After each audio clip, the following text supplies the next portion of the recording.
नमस्कार। आज हम शिव पुराण की एक बहुत ही कमाल की कहानी में गोता लगाने वाले हैं। एक ऐसी कहानी जो हमें बताती है हिंदू धर्म के सबसे पवित्र प्रतीकों में से एक के पीछे का असली राज।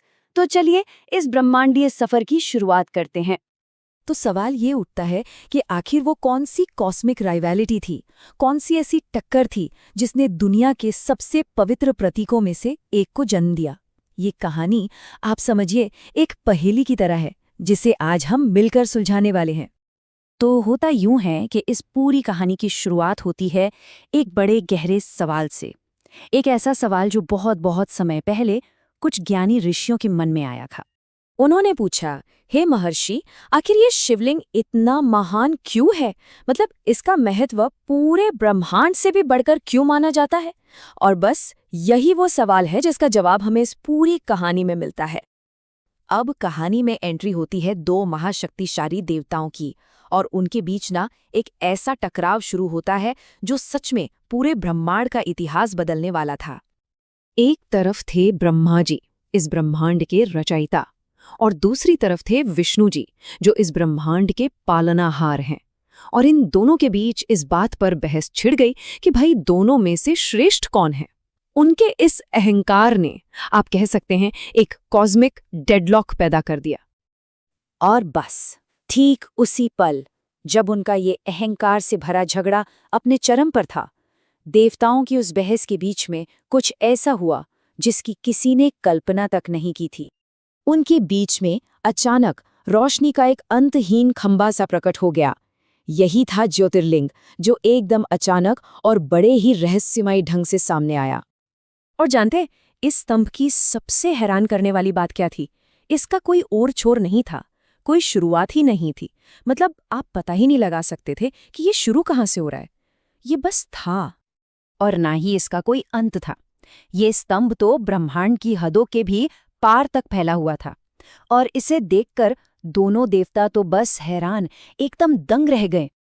तो अब इस रहस्यमय स्तंभ ने दोनों देवताओं के सामने एक चुनौती रख दी, एक ऐसा चैलेंज जिसने उन्हें एक नामुमकिन सी चीज को नापने के लिए एक महाकाव्य यात्रा पर भेज दिया। तो परीक्षा सीधी साधी थी, इस आग के स्तंभ का ओर और छोर पता लगाना था। ब्रह्मा जी ने एक हंस का रूप लिया और इसका सिरा खोजने के लिए ऊपर की ओर उड़ चले, जबकि विष्णु जी ने एक वराह यानी जंगली सूअर का रूप लिया और इसका आधार खोजने के लिए नीचे की ओर खोदना शुरू कर दिया। और फिर युगों युगों तक वो दोनों बस चलते रहे, बढ़ते रहे, लेकिन दोनों को उस अनंत रोशनी के सिवा और कुछ भी नहीं मिला। उनमें से कोई भी उस स्तंभ का अंत नहीं ढूंढ पाया, जिससे ये तो साफ हो गया कि ये स्तंभ असीम है, इनफाइनाइट है। और अब कहानी अपने क्लाइमैक्स पर पहुंचती है, वो पल जब दोनों देवता वापस लौटते हैं और उन्हें बताना होता है कि उन्हें क्या मिला या क्या नहीं मिला। और यहीं पर सब कुछ बदल जाता है। विष्णु जी ने तो पूरी ईमानदारी से अपनी हार मान ली। उन्होंने कहा, मैं इसका अंत नहीं खोज पाया। लेकिन ब्रह्मा जी ने धोखे का रास्ता चुना। उन्होंने दावा कर दिया, मैंने इसका सिरा ढूंढ लिया है, और अपने इस झूठ को सच साबित करने के लिए एक केतकी के फूल को झूठा गवाह बना दिया। और जैसे ही ब्रह्मा जी ने ये झूठ बोला, उस अंतहीन स्तंभ के ठीक बीच से स्वयं भगवान शिव प्रकट हो गए। उन्होंने ये जाहिर किया कि वो ही उस स्तंभ का स्रोत हैं, और अब वो न्याय करने के लिए आए थे।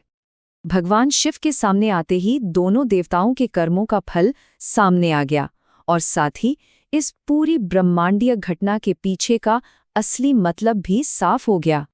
शिवजी का न्याय एकदम साफ और डिसाइसिव था। विष्णु जी को उनकी सच्चाई के लिए शाबाशी मिली और हमेशा पूजे जाने का वरदान भी। वहीं दूसरी तरफ ब्रह्मा जी को उनके धोखे की सजा मिली।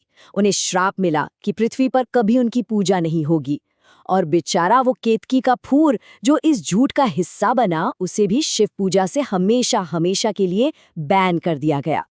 तो आखिर ये ज्योतिर्लिंग है क्या? देखिए, ये वही रोशनी का अंतहीन स्तंभ है जो भगवान शिव के सबसे ऊंचे निराकार स्वरूप का प्रतीक है। ये वो असली सोर्स है जहां से पूजा के लिए शिवलिंग प्रकट होता है। मतलब ये कहानी हमें सीधे उस स्रोत तक ले जाती है। और यहीं से हमें पता चलता है कि ये कहानी इतनी जरूरी क्यों है। शिवलिंग जो है वो परमात्मा की उस इनफाइनाइट नेचर को दिखाता है, जिसका न कोई आदि है न कोई अंत। ये सारी सृष्टि का फंडामेंटल सोर्स है। पर इससे भी बढ़कर ये कहानी हमें सिखाती है कि सच सबसे बड़ा गुण है और हमारा अहंकार ही है जो हमें भगवान को समझने से रोकता है। ये सबसे बड़ी रुकावट है। तो चलिए इस एक आखिरी सवाल पर सोचते हैं। अहंकार और सच्चाई से जुड़ी एक कहानी पूजा के किसी प्रतीक को देखने के हमारे नजरिए को किस तरह से बदल सकती है? ये वाकई एक बहुत गहरा सवाल है जिस पर सोचना जरूरी है।